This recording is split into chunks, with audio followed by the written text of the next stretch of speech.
গল্প ২-৩। প্রতিদিন অফিস থেকে ফিরে বারান্দায় ক্যানভাসের ডেক চেয়ারে বসলে পায়ের সামনে আব্দুল ঝুঁকে পড়ে তার জুতো মোজা খোলে। ভৃতের এ সেবায় আফসার উদ্দিন যে আনন্দ বোধ করে তা নয়, বরঞ্চ জুতা বাড়াতে গিয়ে প্রতিদিন কেমন জড়তা বোধ করে। তার পা দুটি পাথরের মতো ভারী হয়ে ওঠে।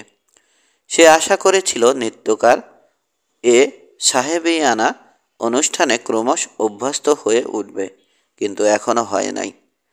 ভাবে নিতান্ত নিষ্প্রয়োজনীয় অনুষ্ঠানটির সমাপ্তি ঘটবে, তাও হয়ে ওঠে না।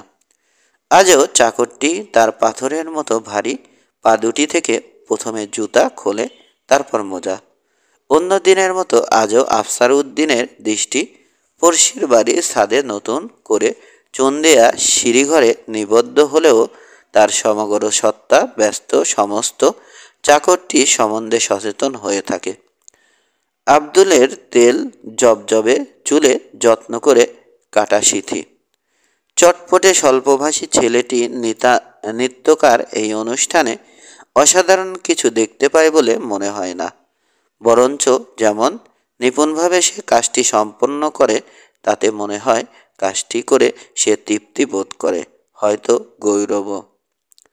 এবার আফসার উদ্দিনের পায়ের পাশে কালো চামড়ার চটি রেখে জুতা মোজা হাতে আব্দুল ক্ষিপ্ত গতিতে ভেতরে চলে যায়। আফসার উদ্দিন জানে জুতো জোড়াটি তুলে রাখার আগে তাতে সে একবার বুরুশ দিবে। মোজা জোড়াটা আলগোছে শুকে দেখে পেছনের বারান্দায় ক্লিপ দিয়ে ঝুলিয়ে দেবে। রোজ মোজা বদলানোর মতো আর্থিক অবস্থা আফসার উদ্দিনের এখনো হয় নাই। ২ বছর আগে কেউ আফসার উদ্দিনের জুতা খুলত না। বস্তুত একটি মানুষের দিকে পা বাড়িয়ে দেবে এমন কথা তখন সে কল্পনাও করতে পারত না। তখন সে মেস বাড়ির হাওয়াবদ্ধ অন্ধকারাচ্ছন্ন ঘরে বাস করত। তার ঘরের দেয়ালে আর্দ্রতাজাত মানচিত্রের মতো নকশাটি এখনো সে স্পষ্ট দেখতে পায়। এমনকি মনে হয় তার হাত বাড়ালেই সে যেন দেয়ালটা ছুঁতে পারবে। তারপর নড়বড়ে চৌকিটা, ডালে তেলে পোকা, খিতখিতে ঠান্ডা ভাত, আনোনা তরকারি, পচা মাছ, ঘোলাটে গ্লাসে পানি কিছুই তার বর্তমান খোলামেলা উজ্জ্বল জীবনের স্নান হয়ে যায় নাই। তামাশা রোগগ্রস্ত সঙ্গীটি আজ কোথায় সে জানে না। যে জীবন আফসার উদ্দিন পশ্চাতে ফেলে এসেছে, হয়তো তার দীর্ঘ আলিঙ্গনে এখনও সে আবদ্ধ। কিন্তু মেজবাড়ির জীবনের মতো আজ সে অদৃশ্য হয়ে গেলেও আফসার উদ্দিনের মন থেকে সে অদৃশ্য হয়ে যায় নাই। মেজঘরের দেয়ালের আর্দ্রতাজাত নকশাটির মতো তার মুখমণ্ডলের প্রতিটি রেখা, তার প্রতি ভাবভঙ্গি বা মুদ্রাদোষ নিয়ে সে মানুষটি তার মানসপটে প্রখর স্পষ্টতায় বিদ্যমান। যে মানুষের সঙ্গে হয়তো সে আর কখনো একই ঘরে রাত্রি যাপন করবে না, সে মানুষ স্বভাবগত ক্ষুদ্র পদক্ষেপে এখনও তার পদানুসরণ করে চলেছে। আত্মীয়তা বন্ধুত্বের দাবি না করেও তার সঙ্গ সে ছাড়ে নাই। তবু মানুষটির যে একটি নিজস্ব অস্তিত্ব আছে তা নয়। সে মেজবাড়ির জীবনের একটি অবিচ্ছেদ্য অংশ মাত্র। আসবাবপত্রের তুলনায় তার চিঠিটা যদি উজ্জ্বলতর মনে হয়, তার কারণ সে মানুষ, প্রাণহীন বস্তু নয়। আফসার উদ্দিন জানে যে জীবন সে ছেড়ে এসেছে সে জীবনের প্রতি তার কোনো মমতা নেই, থাকার কথা নয়। দারিদ্র জর্জরিত সে জীবনে লোভনীয় আদরণীয় কিছু নাই। তবু বিগত জীবন এখনো ঘনিষ্ঠ মনে হয়। হয়তো সে জন্যেই ২ বছরব্যাপী চেষ্টার পরেও সে তার নতুন জীবনকে পরিপূর্ণভাবে গ্রহণ করতে পারে নাই। তার আবরণে কেবল গ্রহণ করেছে, তার অভ্যন্তরে প্রবেশ করতে সক্ষম হয় নাই। তারা নকশা অবলম্বন করেছে, আইন কানুনও অলমাবদনে মেনে চলছে, কিন্তু সে জীবন তার রক্তে মাংসে এখনো বাসা বাঁধে নাই। সে যখন শান্তিতে ডেক চেয়ারে গা এলিয়ে দেয়, তখন সে সত্যি শান্তি বোধ করে না। তখন সে তার বর্তমান জীবনের আচার ব্যবহারের একটা নির্দেশই কেবল পালন করে। তবু এসব কথা তাকে বিচলিত করে না। সে জানে জীবনের ধারা পরিবর্তন করা সহজসাধ্য নয়। তার বর্তমান জীবন সম্পর্কে সে যে তার সচেতনতা এখনো হারায় নাই, তাও বোধগম্য। কিন্তু একটি ব্যাপার তাকে গভীরভাবে বিচলিত করে। তার মনে হয় তার যে সুদিন এসেছে, সে সুদিন তার মনের গভীর কোনো অঞ্চলে কোনো একটা ভয় শঙ্কার সৃষ্টি করে। সে বোঝে না, তার যথার্থতাও দেখে না। এ বিষয়ে তার সন্দেহ নাই যে তার দারিদ্র্যের সত্যিই অবসান ঘটেছে।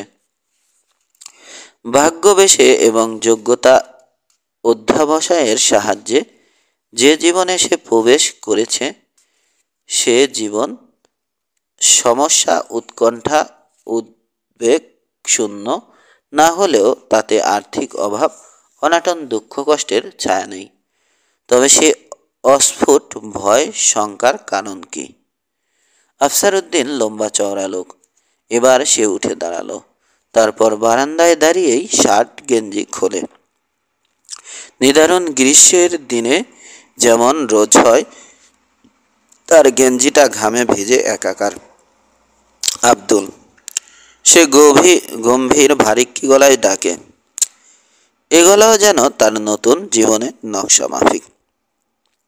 ধূসর রঙের মোজাজোড়া ততক্ষণে বারান্দায় ঝোলানো হয়েছে, তাই আব্দুল ছুটে আসে। আসবার সময় নিত্যকার মতো আলনা থেকে মোটা তোয়ালেটা নিয়ে আসে। সেটা দিয়ে এবার সে তার মনিবের দেহের নগ্ন উপরাংশ সজোরে ঘষতে থাকে। দেহের সে অংশে অশেষ লোম রাশি। তাতে টান পড়লে মাঝে মাঝে আফসার উদ্দিন নাক দিয়ে আওয়াজ করে।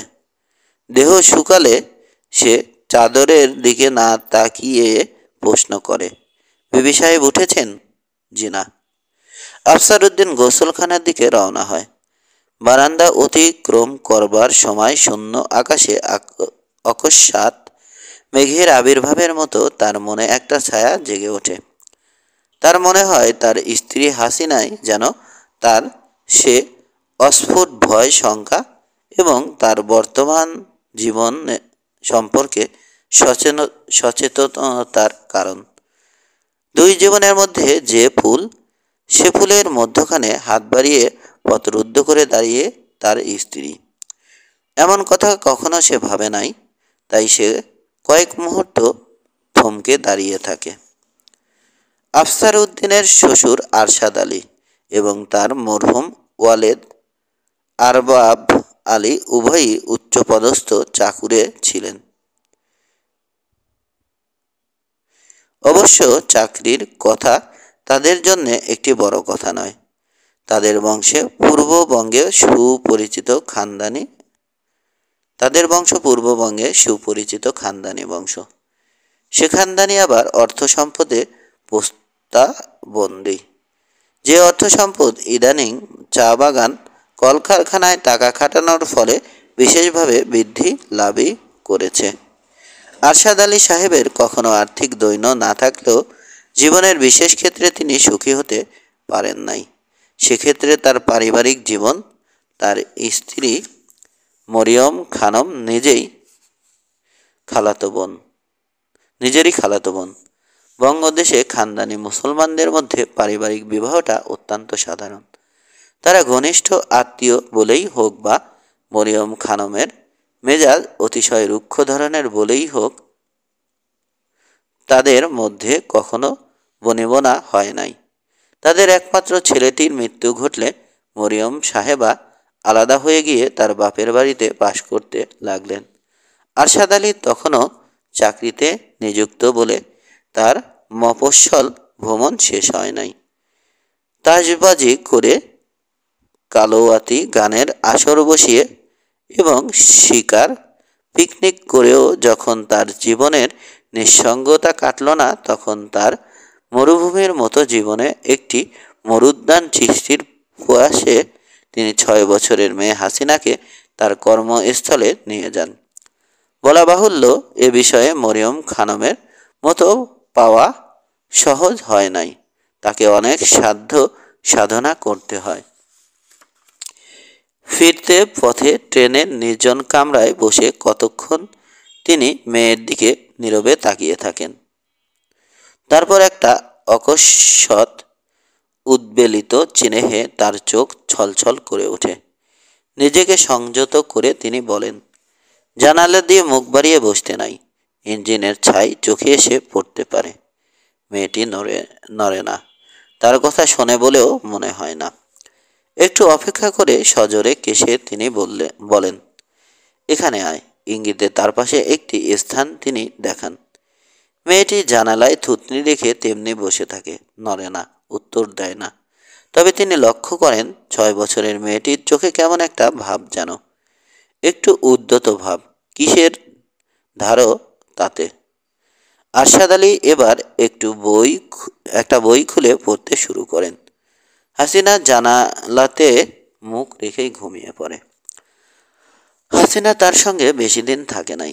আরশাদ আলী ভেবেছিলেন, পাহাড়ে দণ্ডায়মান বৃক্ষ যেমন পাকে পোকারে রস গ্রহণ করে, তেমনি তিনিও তার শূন্য জীবন হতে একটু স্নেহরস আদায় করবেন। তার সে বাসনা পূর্ণ হয় না। কদিন যেতেই তিনি বুঝলেন, মেয়েটির মধ্যে তার মায়ের রক্ত যেন। একটুতে সে রেগে খুন হয়ে যায়। একটা গো ধরলে কারো সাধ্য নাই যে গো ছাড়ায়। চাকরানী আয়া হদ্দ হয়ে যায়, তিনিও যে তাকে শাসন করতে বিশেষ সক্ষম তা নয়। তারপর একদিন একটি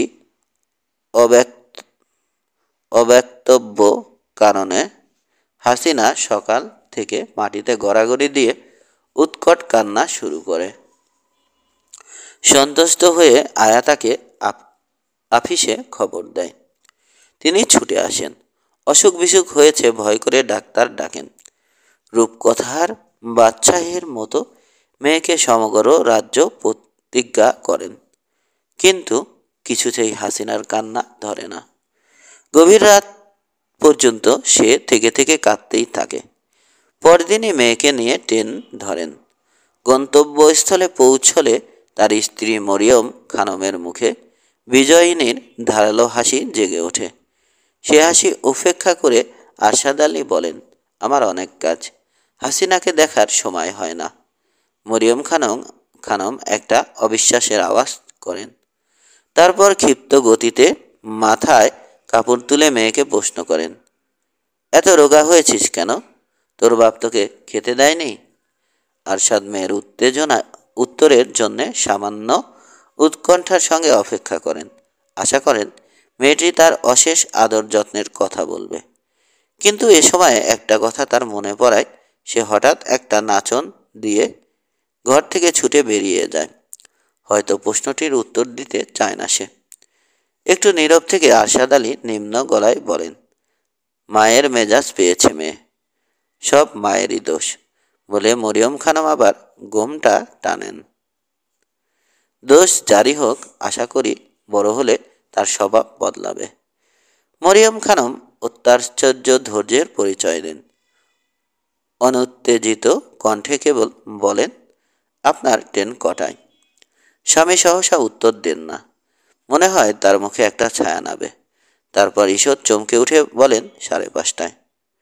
তবে চায়ের কথা বলি, ফিরতি ট্রেনের সময় যে বেশি দূর নয়, তা দুজনের কাছেই নিঃসন্দেহে সুখবর বলে মনে হয়। হাসিনা মায়ের কাছে থেকেই বড় হয়। সে দীর্ঘ স্বাস্থ্যবতী সুন্দরী যুবতীতে রূপান্তরিত হয়। তবে তার স্বভাবের উগ্রতা রুক্ষতা কমে না। নবযৌবনের লাবণ্য কোমলতাও একটি উদ্ধতভাবে ঢাকা পড়ে থাকে। ততদিনে আরশাদ আলী পেনশন নিয়ে দেশের বাড়িতে প্রত্যাবর্তন করেছেন। এ সময়ে তার স্ত্রী মরিয়ম খানমের মধ্যেও একটা পরিবর্তন দেখা দেয়। সারা জীবন যে সংগ্রামে তিনি লিপ্ত ছিলেন তা হয়তো অকস্মাৎ অর্থহীন মনে হয় বলেই তিনি তার স্বামীর সঙ্গে বসবাস শুরু করেন। তবে তাদের মধ্যে এবার যে একটা স্বচ্ছন্দ অনাবিল দাম্পত্য জীবন প্রভাবিত হতে থাকে তা নয়। একত্রে বসবাস করেও তারা কেমন আলাদা হয়ে থাকেন। সংঘর্ষের হেতু যেমন তারা দেখতে পান না, তেমনি মিলনের প্রয়োজনও তারা বোধ করেন না। একই বাড়িতে থেকে কিভাবে পরস্পরকে এড়ানো যায় বা কিভাবে পরস্পরের প্রতি উদাসীন হয়ে থাকা যায় সে কলাকৌশল ততদিনে তারা দুজনেই রপ্ত করেছেন। তাদের শোবার ঘর যে আলাদা শুধু তাই নয়, আরশাদ আলী দিনের অধিকাংশ সময় আপন ঘরে বা প্রশস্ত বারান্দার হুকার নল হাতে আপন ভাবনায় নিমগ্ন হয়ে থাকেন। অভ্যন্তরে মরিয়ম খানমও তার নিজস্ব জীবনে ডুবে থাকেন। অবসর জীবনের এই অলস সময় বহুল দিনে আরশাদ আলীর মনে অর্থশালী খানদানি বংশের প্রতি বিতৃষা, অবজ্ঞা এবং অনাস্থার সৃষ্টি হয়। তিনি ভাবেন জীবন থেকে তিনি কোনোই তৃপ্তি লাভ করেন নাই। জীবন তাকে শূন্য পাত্রই ফিরিয়ে দিয়েছে।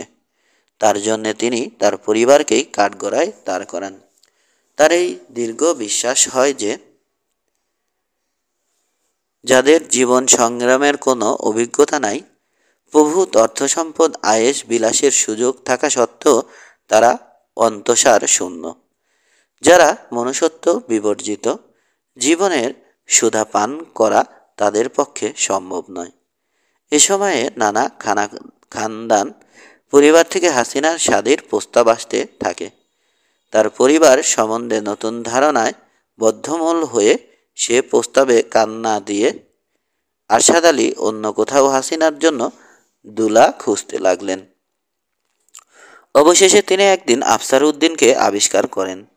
তৎক্ষণাৎ তার মনে হয় তিনি যেন একটি অমূল্য রত্ন খুঁজে পেয়েছেন। ছেলে দেখতে শুনতে ভালো, ভালো চাকরিও করে। তবে সবচেয়ে বড় কথা হচ্ছে এই যে জীবনযুদ্ধে একাই লড়াই করে সে বড় হয়েছে।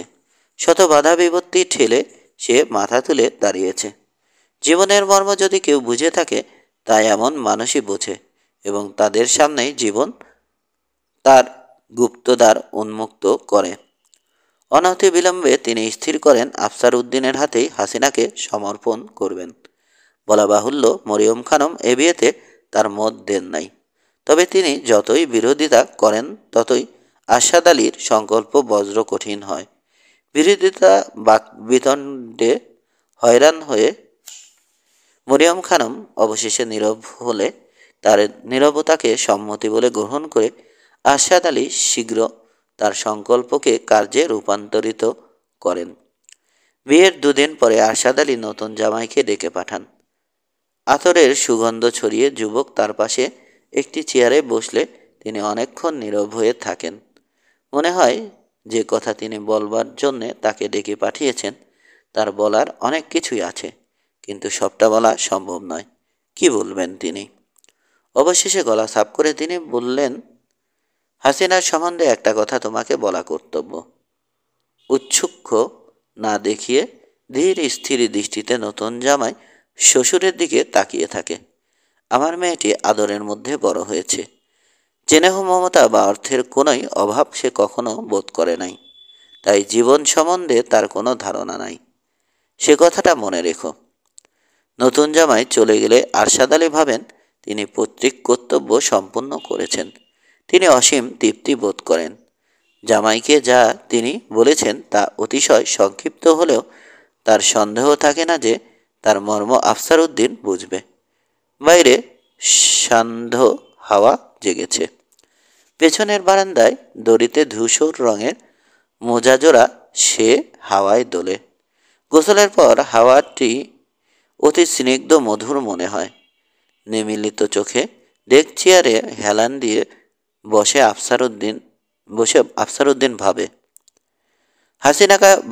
হাসিনাকে ভালোবাসতে তার সময় লাগে নাই। বরঞ্চ কেমন ঝড়ের মতোই সে ভালোবাসাটা জাগে। জাগে কিছুটা স্বপ্নের মধ্যে দিয়ে, কিছুটা তার অন্তরের প্রেম ক্ষুধাতুর গভীর হাহাকারের মধ্যে দিয়ে।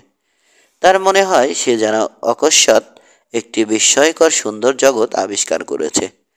তবে প্রথম ভাবোচ্ছ্বাসটা কাটলে আফসারউদ্দিন ক্রমশ একটি বিষয়ে সচেতন হয়ে ওঠে।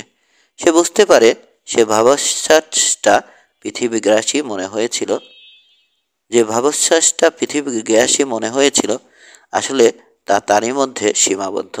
শুধু তাই নয়, সে ভাবোচ্ছ্বাস কেমন একটা শীতল উঠানে সশব্দে আছড়ে পড়ে যেন। কোনো প্রতিধ্বনি জাগে তো তা তার কণ্ঠেরই প্রতিধ্বনি। হাসিনা উদাসীন, কেমন শক্ত শীতল। গভীরভাবে লজ্জিত হয়ে আফসারউদ্দিন নিজেকে সংযত করে। তারপর থেকে সে সংযম তাদের মধ্যে একটি প্রাচীরেই পরিণত হয়। বারান্দায় ছায়া অগ্রসর হতে শুরু করেছে। সামনের মাঠে সূর্যের ত্রাণ আলো ঘাসের রং গাঢ় হয়ে উঠেছে। আফসারউদ্দিন একটি সিগারেট ধরায়, তারপর ডাকে, আব্দুল। আব্দুল যেন দেয়ালের মধ্যে মিলিয়েছিল। তাকে কেবল দৃশ্যমান হতে হয়। বিবি সাহেব ওঠেন নাই? চাকরটি উত্তর না দিলে সে বুঝতে পারে হাসিনার ঘুম এখনো ভাঙে নাই। আফসারউদ্দিন ঘন ঘন কয়েকবার সিগারেট টানে, তারপর অন্তরের কোথাও ক্রোধের উষ্ণতা বোধ করে। একটু পরে সে উঠে দাঁড়ায়, সশব্দে বারান্দা অতিক্রম করে ভেতরে প্রবেশ করে।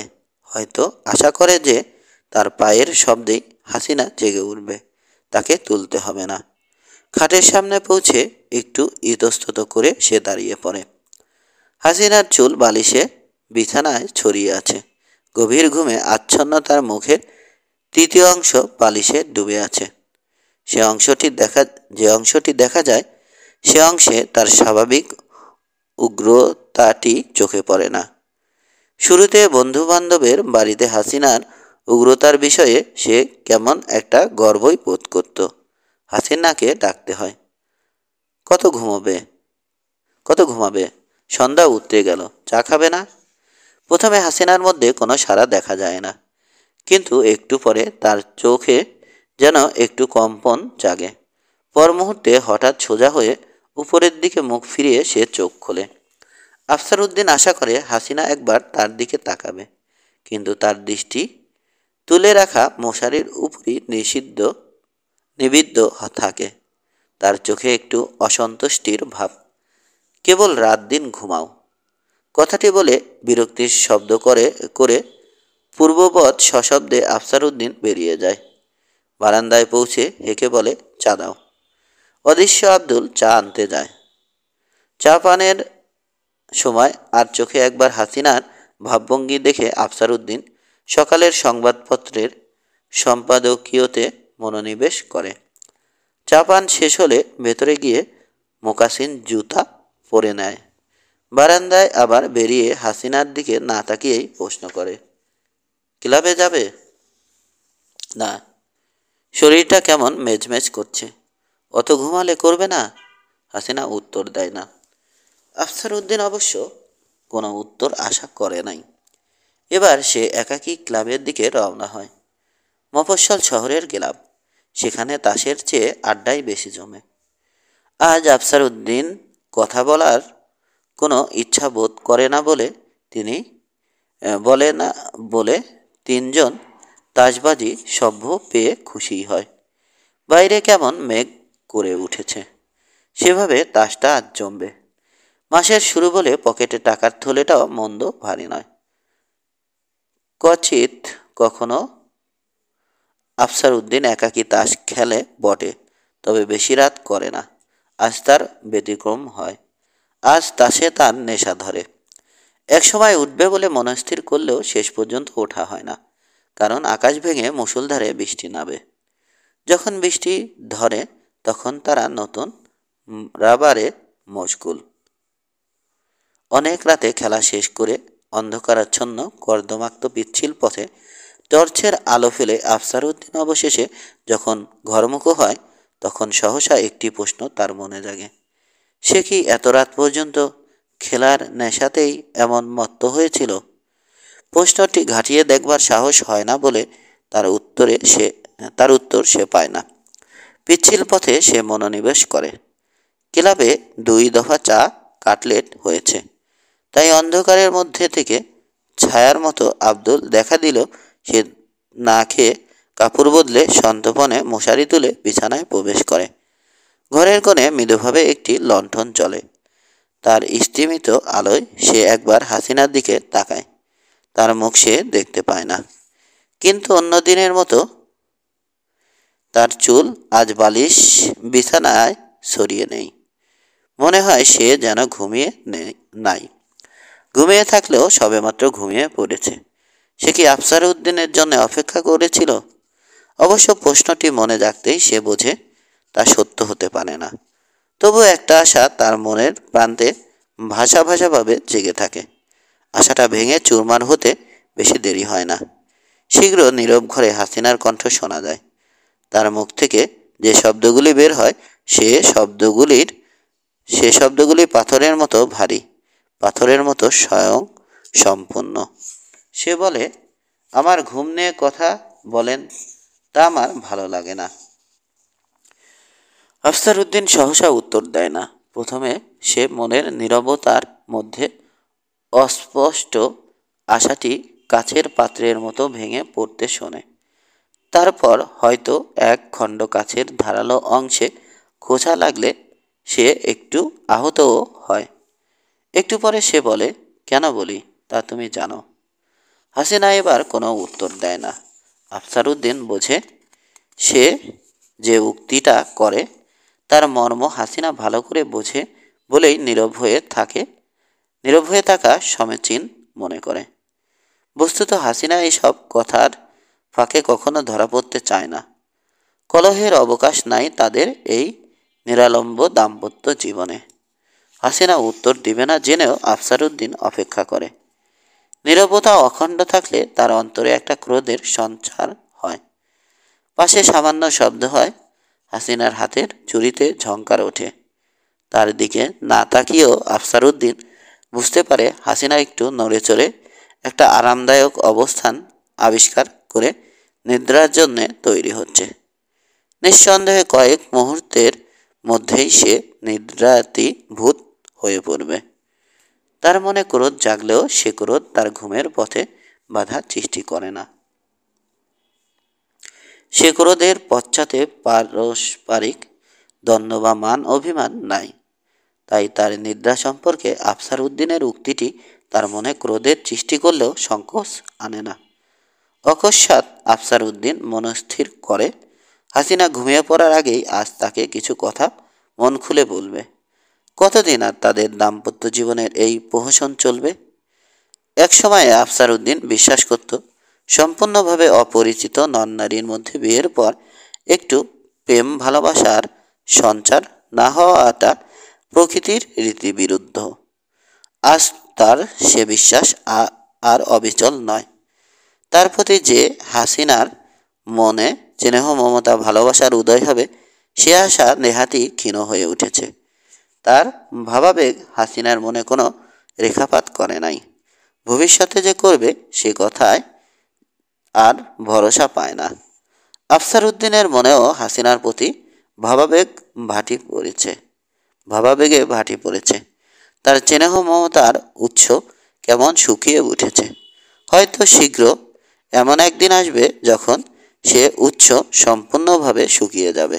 তখন সে শুষ্ক স্থানে ঘৃণা বিদ্বেষী কি জন্মাবে না? বিয়ের পর আফসার উদ্দিন অনেক কিছু আশা করেছিল। যতটা আশা করেছিল ততটা যুক্তিসঙ্গত নয় তা সে নিজেই বোঝে।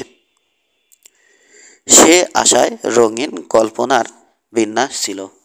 বস্তুত সে জানেন যে আসল দাম্পত্য জীবন নাটক নভেল নয়।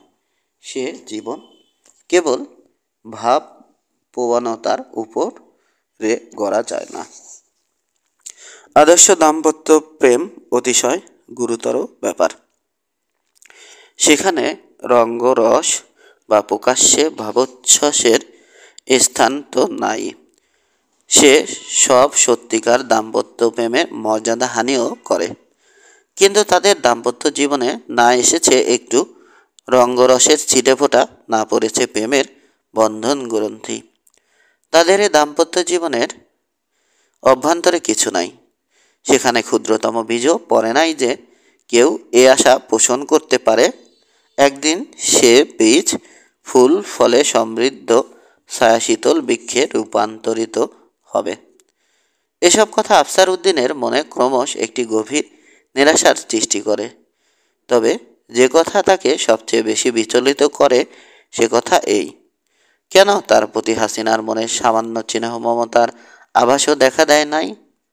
এ প্রশ্নের কোনো বোধগম্য উত্তর সে খুঁজে পায় না। তবে একটা সন্দেহ জাগে কেবল। বিয়ের প্রাক্কালে একটা খবর আকারে ইঙ্গিতে শুনলেও তা তার কানে পৌঁছেছিল। সে খবরটি এই যে তাদের বিয়েতে আরশাদ আলী সাহেব ব্যতীত আর কারো মত ছিল না। এ ব্যাপারে হাসিনার কি মত তা জানবার প্রয়োজন বাকবিতাণ্ড বুদ্ধিযুদ্ধে লিপ্ত পরিবার বোধ করে নাই। তবু হাসিনার নিশ্চয় একটা মত ছিল। বিরুদ্ধ দলের শীর্ষে ছিলেন মরিয়ম খানম। তারই হাতে হাসিনার শিক্ষা দীক্ষা, তারই ঘরে সে প্রতিপালিত। অতএব মেয়ে যদি মায়েরই মত পোষণ করে থাকে তাতে বিস্ময়ের কিছু নাই। তার মতটি সে যদি গোপন রাখে তার কারণ এই যে মায়ের অমতে বিয়েটা ঘটতে পারে তা সে ভাবতে পারে নাই। অসম্ভবটাই অপ্রত্যাশিতভাবে সত্যে পরিণত হলে শেষ মুহূর্তে তার বিরোধিতায় কোনো লাভ হবে না বুঝে সে হয়তো নীরব থাকা যুক্তিসঙ্গত মনে করে। তবে সে মত এখন তার প্রেম শূন্যতায় প্রকাশ পাচ্ছে। মুখ ফুটে কিছু না বললেও আজ সে একথা জানতে চায়। মরিয়ম খানমের মেয়েরও এ বিয়েতে মত ছিল না। আরশাদ আলীর বিপক্ষ দলের কেন এ বিয়েতে মত ছিল না সে কথাও আফসার উদ্দিন ভাষা ভাষা শুনতে পেয়েছিল। যা শোনে নাই তা কল্পনা করে নিতে তার অসুবিধা হয় নাই। বিপক্ষ দলের আপত্তির কারণ ছিল আফসার উদ্দিনের দারিদ্র জর্জরিত অতি সাধারণ পারিবারিক পটভূমি। সে যে কঠোর জীবনযুদ্ধে জয়ী হয়ে সে পটভূমিকে পশ্চাতে ফেলে আসতে সক্ষম হয়েছে তাতে তাদের অভিজাত্য সচেতন মন গলে নাই। তার পূর্ব পরিচয় কি হাসিনার প্রেমহীনতার কারণ? আরেকটি কথাও অন্যান্য খবরের মতো অস্পষ্টভাবেই আফসার উদ্দিন শুনতে পেয়েছিল। তা আরশাদ আলী মরিয়ম খানমের অসুখী দাম্পত্য জীবনের কথা। তাদের দাম্পত্য কলহের বা আজীবন মনোমালিন্যের কারণ সে জানে না। তবে কখনো কখনো তার মনে হয় যে দ্বন্দ্ব তাদের জীবনকে বিষাক্ত করেছিল তার ছায়া তাদের জীবনেও যেন প্রতিফলিত হয়েছে। হাসিনা কি তার মায়ের দণ্ডই বহন করে চলেছে? হয়তো এসব আফসার উদ্দিনের খেয়াল মাত্র। হয়তো হাসিনার অক্ষমতার কারণ একটি অতি সোজা উত্তরের মধ্যে পাওয়া যাবে। এমনই তার মানসিক গঠন যে তার পক্ষে কাউকে ভালোবাসা সম্ভব নয়। যে পরিবারে সে মানুষ হয়েছে সে পরিবারে কেউ কাউকে ভালোবাসতে শেখায় না। ভালোবাসার প্রয়োজন কেউ বোধ করে না। হাসিনা হয়তো দাম্পত্য জীবনকে অন্যান্য সামাজিক প্রথার মতোই দেখে। সে জীবন যে স্নেহ ভালোবাসা আশা আকাঙ্ক্ষার সূত্রে বাধা দুটি মানুষের যুগ্ম জীবন তা সে জানে না। ভালোবাসার প্রয়োজন কি সত্যিই আছে? কলহ বিবাদ শূন্য দাম্পত্য জীবনে কি মানুষের পক্ষে যথেষ্ট নয়? আফসার উদ্দিন এ বিষয়ে কি করে নিশ্চিত হতে পারে যে স্নেহ মমতা ভালোবাসার জন্যে সে যে অদম্য তীক্ষ্ণ ক্ষুধা বোধ করে সে ক্ষুধা স্বাভাবিক নয়? হয়তো অধিকাংশ মানুষ কখনো সে ক্ষুধা বোধ করে না। দাম্পত্য জীবনে প্রেম ভালোবাসার প্রয়োজনও কখনো দেখে না। এমন মানুষ সম্পূর্ণভাবে স্বাভাবিক জীবনযাপন করে, যশমান অর্থ অর্জন করে। আফসার উদ্দিন পিঠে শুয়ে স্থির হয়ে থাকে। সে অনুভব করে তার পিঠ ঘামে ভিজে সারা, কিন্তু সে নড়ে না। মনে হয় একটু নড়লে যেন ইট পাথরের স্তূপের মতো তার ভাবনা চিন্তা সশব্দে ছড়িয়ে পড়বে। গভীর নীরবতার মধ্যে রাত অগ্রসর হয়, কিন্তু তার মনে হয় রাত্রির কালো মসৃণ মুহূর্তগুলি কেমন তার ভেতরটা কাটার মতো বিদ্ধ করে যাচ্ছে। গভীর ঘুমে আচ্ছন্ন রাত্রিও সজারুর মতো ছুঁচ খুলে আছে। একটু পরে খোলা জানালা দিয়ে হঠাৎ দমকা হাওয়া এসে মশারি দুলিয়ে যায়। তার কিছু সিক্ত শীতলতা ভেতরেও প্রবেশ করে। ক্ষণিক চাঞ্চল্যতার মধ্যে আফসার উদ্দিন একবার মুখ ফিরিয়ে হাসিনার দিকে তাকায়। তার চুলে এখনো শৃঙ্খলতা আসে নাই বটে, কিন্তু কোমরের কাছে ঝুলে থাকা হাতটি কেমন অবশ মনে হয়। সে বুঝতে পারে যে সব কথা তাকে বলবে বলে মনস্থির করেছিল তা আর আজ বলা হবে না। তাতে তার কিন্তু দুঃখ হয় না, কারণ সে বুঝতে পারে যে সে সব কথা বলা সহজ নয়। বলতে গেলে তার অন্তরটাকে সম্পূর্ণভাবে উলঙ্গ করতে হবে তাকে। তেমনভাবে মনকে উলঙ্গ করার সাহস তার আর নাই যেন। যে মানুষ এত কাছে শুয়েও এত দূরে, সে মানুষকে সে কি করে তার অন্তর দেখায়? যে মানুষ তার প্রতি এমন গভীরভাবে উদাসীন, তাকে কি করে তার মনের ক্ষুধার কথা বলে? কি করেই বা বলে তার ভয় শঙ্কার কথা? তাছাড়া তার ক্ষুধার বা তার ভয় শঙ্কার অর্থও যেন সে নিজেই আর বোঝে না।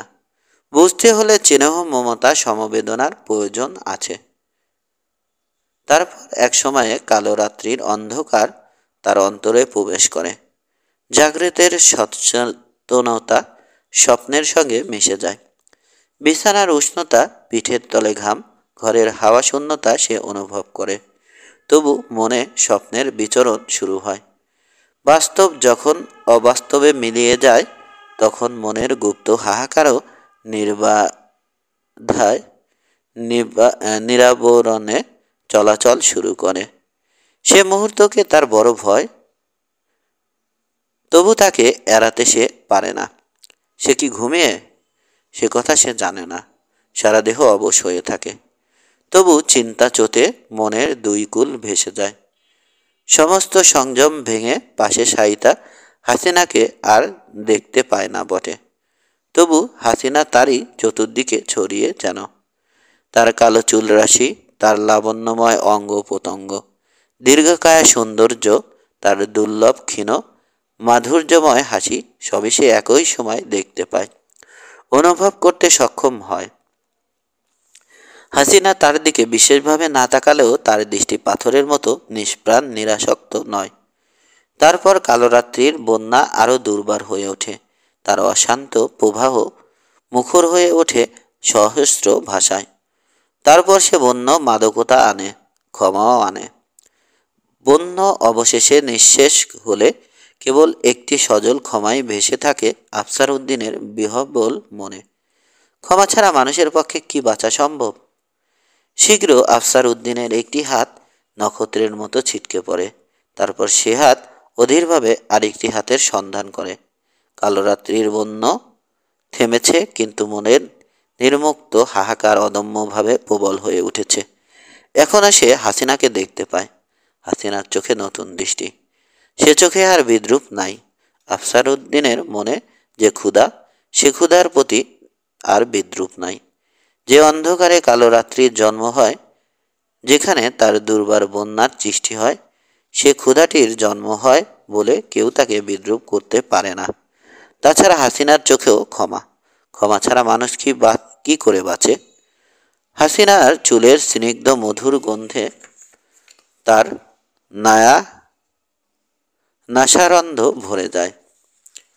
দুর্দান্ত হাওয়ায় চুলরাশি ওড়ে তার শিশুর মতো মুখের চতুর্দিকে।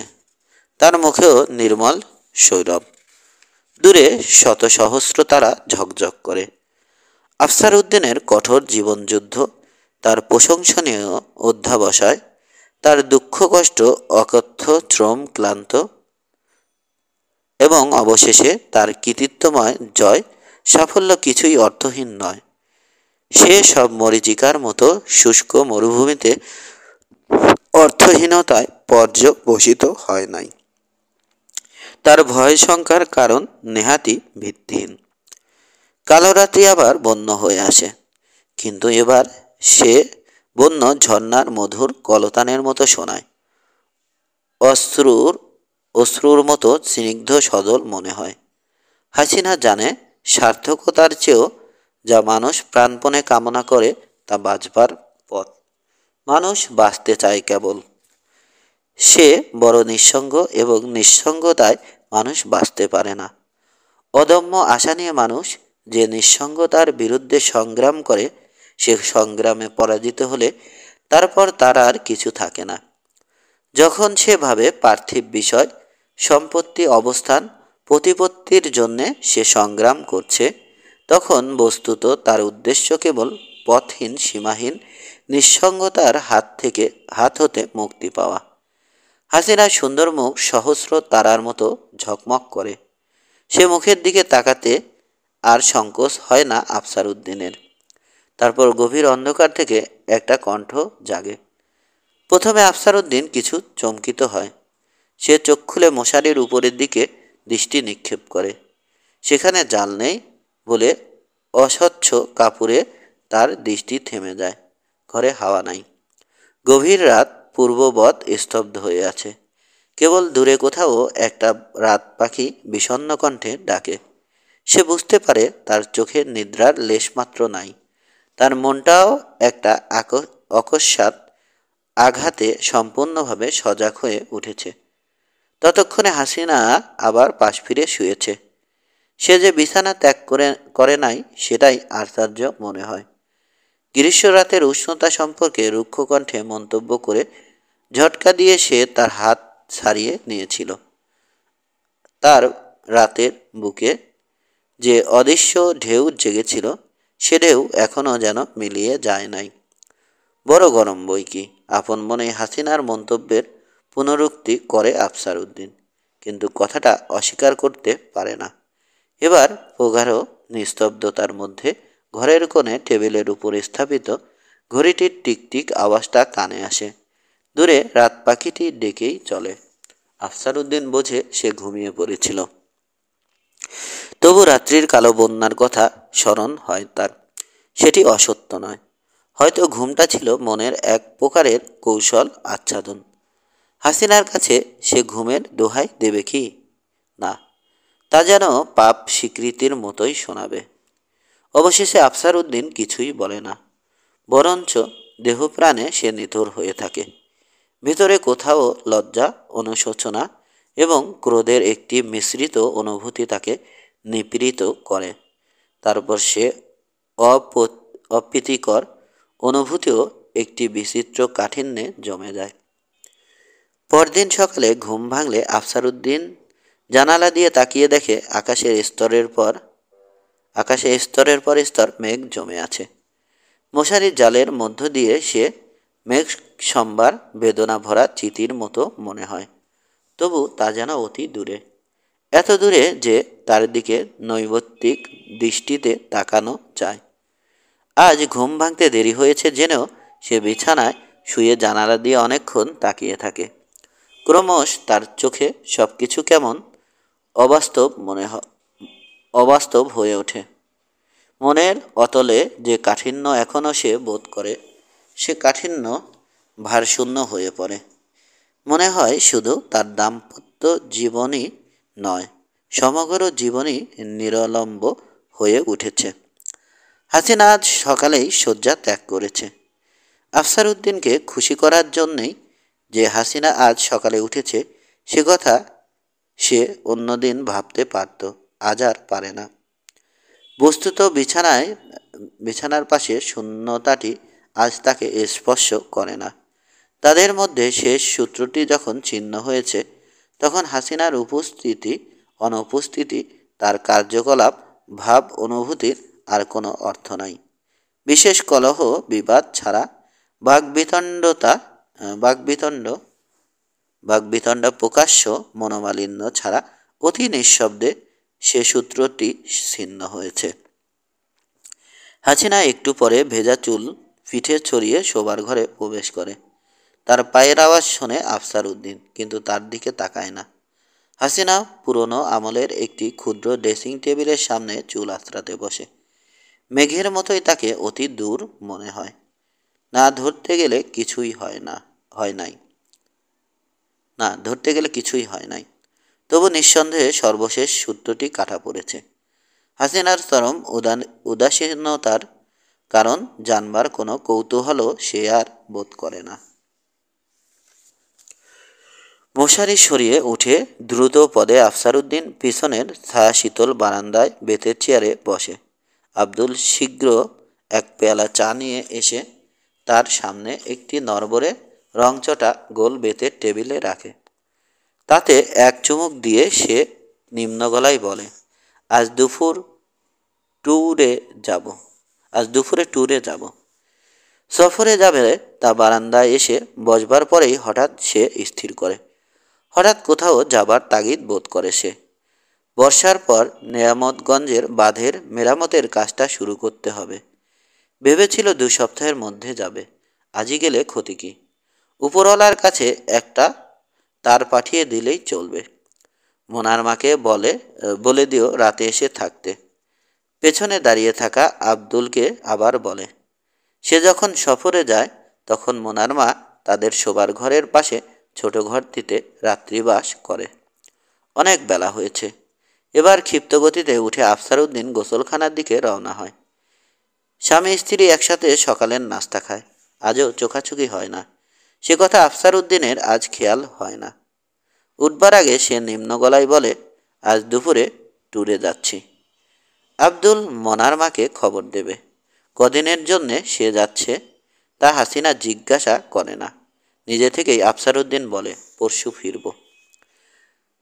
পোস্টম্যান ডাক নিয়ে আসে। 2টি চিঠি হাসিনার জন্যে, তার জন্যে একটি। হাসিনা চিঠি 2টি এগিয়ে দিয়ে টেবিলের পাশে দাঁড়িয়েই সে তার চিঠিটা খোলে। কিন্তু পড়তে শুরু করলে অক্ষরগুলির উপর দিয়ে দৃষ্টি ভেসে যায়। সেভাবে দাম্পত্য জীবনের প্রহসন শেষ হয়েছে, কিন্তু এ কাহিনীর অন্ত কোথায়? কোথায় বা যবনিকা পড়বে? সে প্রশ্নের উত্তর সে পায় না। তবে একটি বিষয় সে নিশ্চিত বোধ করে, তার জীবন সে মরুভূমির উপর সৃষ্টি করবে না। মরুভূমিতে প্রবেশ করবার জন্যেই সে কঠোর অধ্যাবসায়ের সঙ্গে এত কষ্ট শ্রম করে মানুষ হয় নাই। কথাটা ভেবে মনে একটি বিচিত্র শান্তি সে বোধ করে। আশা আকাঙ্ক্ষার ঝড় অবশেষে থেমেছে। হেয়ালি ভাঙার অদম্য কৌতূহলেরও অবসান ঘটেছে। তাছাড়া তার মনে হয় তার পরাজয় হয় নাই। সে আপন মনে বলে, আমি আরশাদ আলী সাহেব নই, আমরা একই ধাতুতে তৈরি নই। কথাটা নিজের কাছে একটু বিচিত্র ঠেকে। তবে তা বিশ্লেষণ করে দেখার কোনো তাগিদ বোধ করে না। আজ সে একটি পরিপূর্ণ নিঃসঙ্গতার মধ্যে আপন অস্তিত্ব ফিরে পেয়েছে। সে অস্তিত্বটি প্রশ্ন বিশ্লেষণে ক্ষতবিক্ষত করতে চায় না সে। এবার তার হাতের চিঠির অক্ষরগুলি অর্থগম্য রূপ ধারণ করে। চিঠিটা তার মায়ের মানে তার জবানের কথা বা যা শব্দের আকার নিয়েছে একজন সামান্য শিক্ষিত আত্মীয়ের হাতে। চিঠিতে সুখবর কিছুই নাই, কোনোদিনই থাকে না। শারীরিক অসুস্থতার কথা, সাংসারিক অভাব অভিযোগের কথা অন্য দিনের মতো আজও সে চিঠির বিষয়বস্তু। চিঠিতে দ্রুতভাবে একবার চোখ বুলিয়ে তা টেবিলে রাখতে গিয়ে সে ক্ষিপ্তভাবে তুলে নিয়ে পাতলুনের জেব ঢুকিয়ে দেয়। আজ সে চিঠি হাসিনার চোখের সামনে ফেলে যেতে সংকোচ হয়। তার হাসিনা আজ সত্যি বর্ণালীতে রূপান্তরিত হয়েছে।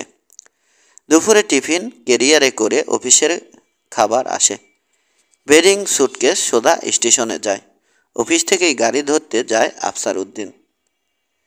2 দিনের জায়গায় 3 দিন পরে প্রত্যাবর্তন করে বাড়িতে পা দেবে। এমন সময় আফসারউদ্দিন হাসিনার উচ্চ হাসির আওয়াজ শুনে স্তম্ভিত হয়ে পড়ে। বারান্দায় উঠলে আব্দুল বলে, বিবি সাহেবের আম্মা এসেছেন। ভেতরে হাসিনার হাসি তখনও থামে নাই। কয়েক মুহূর্ত সে অত্যাশ্চর্য হাসি শুনে আফসারউদ্দিন প্রশ্ন করে, কবে এসেছেন? গত রাতে। একটু থেমে চাপরাশির হাত থেকে সুটকেস বিছানা নিয়ে আব্দুল আলগোসে বলে বিবি সাহেব তার পাঠিয়েছিলেন। পরে শাশুড়ি জামাইতে সাক্ষাৎ হয়। মরিয়ম খানম মাথায় কাপড় তোলেন। সঙ্গে সঙ্গে তার মুখে একটি গাম্ভীর্য নামে। কেবল হাসিনার মুখে একটা তরল স্বতঃস্ফূর্ত উজ্জ্বলতা জেগে থাকে। মা মেয়ের মুখ ভাব ভিন্ন হলেও এবং তাদের বয়সে যথেষ্ট বিভেদ থাকলেও দুজনের চেহারায় একটা স্পষ্ট সাদৃশ্য আফসার উদ্দিন আজ লক্ষ্য না করে পারে না। তবে তাতে বিচলিত হবার কোনো কারণ থাকলেও আজ সে বিচলিত হয় না। যে কাঠিন্য নিঃসঙ্গতা বোধ নিয়ে সেদিন সে সফরে বেরিয়েছিল, সে কাঠিন্য নিঃসঙ্গতা নিয়েই সে ফিরেছে। ভদ্র মাফিক দু একটা কুশল প্রশ্ন উত্তরের পরেই সে সংক্ষিপ্ত সাক্ষাৎ শেষ হয়। রাতে খাবারের সময় মা মেয়ে দুজনকে অতিশয় গম্ভীর মনে হয়। মরিয়ম খানমের মাথায় ঘোমটা, হাসিনার মুখে গাম্ভীর্যের আচ্ছাদন। সেই যে তাদের গাম্ভীর্যের কারণ, সে কথা বুঝে নত মাথায় সে ক্ষিপ্তভাবে খাওয়ায় মনোনিবেশ করে। তারপর এক সময়ে বিনাড়ম্বরে হাসিনা নিম্নকণ্ঠে হঠাৎ ঘোষণা করে, কাল দুপুরের ট্রেনে আম্মার সাথে যাচ্ছি। মুহূর্তের জন্যে খোদা ভক্তিতে মরিয়ম খানমের চোখ ঊর্ধ্বপানে নিক্ষিপ্ত হয়। গদগদ কণ্ঠে বলে, ইনশাল্লাহ। সে রাতে স্বামী স্ত্রীতে একটি শব্দেরও বিনিময় হয় না। শুধু পরদিন সকালে হাসিনা বিছানা ছেড়ে উঠে যাবে। এমন সময় আফসার উদ্দিন উল্টো দিকে মুখ ফিরিয়ে রেখেই বলে, একটা কথা বলতে চাই বলে অনুমতি প্রার্থনার ভঙ্গিতেই থামে। হাসিনার পিঠ তার দিকে। একবার মাথায় একটু ঝাঁকুনি দিয়ে সে তার চুল সিধা করে। তারপর নিঃশব্দে বসে অপেক্ষা করে। যাবার দিনে হয়তো সে একটু বদান্যতার প্রয়োজন বোধ করে। আমার দোষ কি জানে না। তোমাদের কেউ আমাকে সে কথা বলো নাই। পিঠ সোজা করে বসে হাসিনা নিশ্চল হয়ে থাকে। আবার একটু অপেক্ষা করে আফসার উদ্দিন বলেন, আমার কোনো দোষ আমি দেখতে পাই না, সেটা স্বাভাবিক। তবে শোধাবার মতো দোষঘাট শোধাবার জন্যে আপ্রাণ চেষ্টা করবার জন্যে তৈরি ছিলাম। অবশ্য এখন সে কথা নিষ্প্রয়োজন। তবু যাবার আগে কথাটা তোমার জেনে যাওয়া উচিত। কয়েক মুহূর্ত নীরবতার পর হাসিনা এবার বলে, সে কথা আগেও একবার বলেছেন। সামান্য রক্তিমাভা দেখা দেয় আফসার উদ্দিনের মুখে। তবে সংযত কণ্ঠেই সে উত্তর দেয়, প্রথমবার তুমি উত্তর দেও নাই বলে আবার বললাম। হাসিনার মন্তব্যে যতটা সে অসন্তুষ্ট না হয় ততটা হয় এই দেখে যে সে যে অতীতকাল ব্যবহার করেছে তা হাসিনা লক্ষ্য করে নাই। হাসিনা পিঠ সোজা রেখেই কিছুক্ষণ নিশ্চল হয়ে থাকে। তারপর সহসা বলে, কি বলবো জানি না। তার কণ্ঠে কেমন একটা নিঃসহায় ভাব। মনে হয় সত্যিই সে জানে না।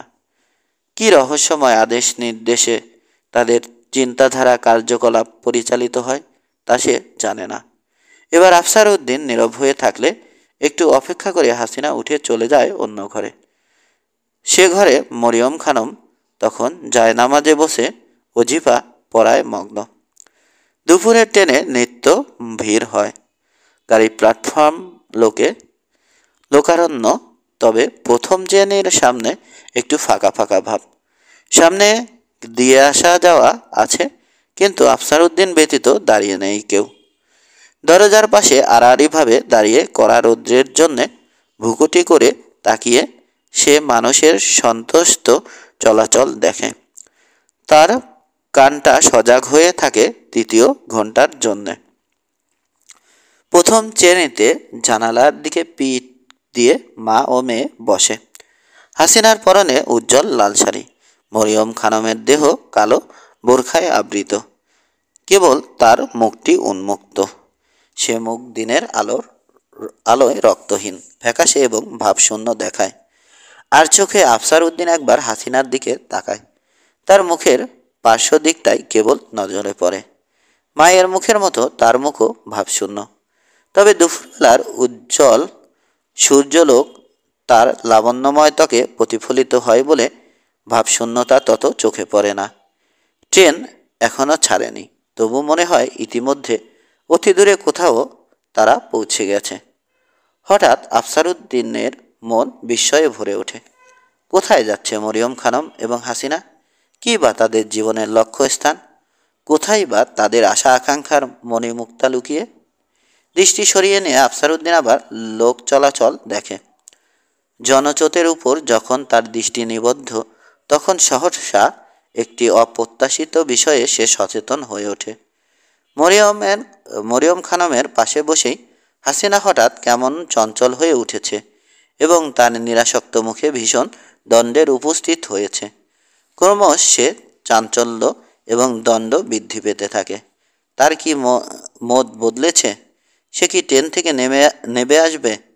হাসিনার দিকে তাকাবার একটি প্রবল বাসনা বোধ করে আফসারউদ্দিন, কিন্তু দীর্ঘ হস্তে সে বাসনা সে দমন করে। তাকাবার সময় এখনো আসে নাই। তবে তার বুকে যে স্পন্দন জাগে, সে স্পন্দন সে থামাতে পারে না। তাদের শেষ সূত্রটি কি সত্যি ছিন্ন হয় নাই? হাসিনা কি সহসা বুঝতে পেরেছে যে সে মনোরম দুর্গে সে আবদ্ধ, সে দুর্গে তাদের সযত্নে পালিত জীবনটি পথে ফেলে দেয়া রহস্যশূন্য নারকেলের মতো অন্তঃসার শূন্য। সে দুর্গে এত আলো থাকলেও আসলে সেখানে ঘন তমেস্যা। সে যে বিশ্বাসে একদিন তাদের স্বপ্নসৌধটি নির্মাণ করেছিল, সে বিশ্বাস সামান্য দোয়ার চেয়ে বেশি বাস্তব নয় এবং মানুষের হৃদয়ের চরম ক্ষুধা কেবল চোখের উপর পর্দা টেনেই জয় করা যায় না। মনে হয় হাসিনা নেবেই আসবে। তার পাশে কালো বোরখায় আবৃতা মরিয়ম খানমের চোখে ভীতি জেগেছে।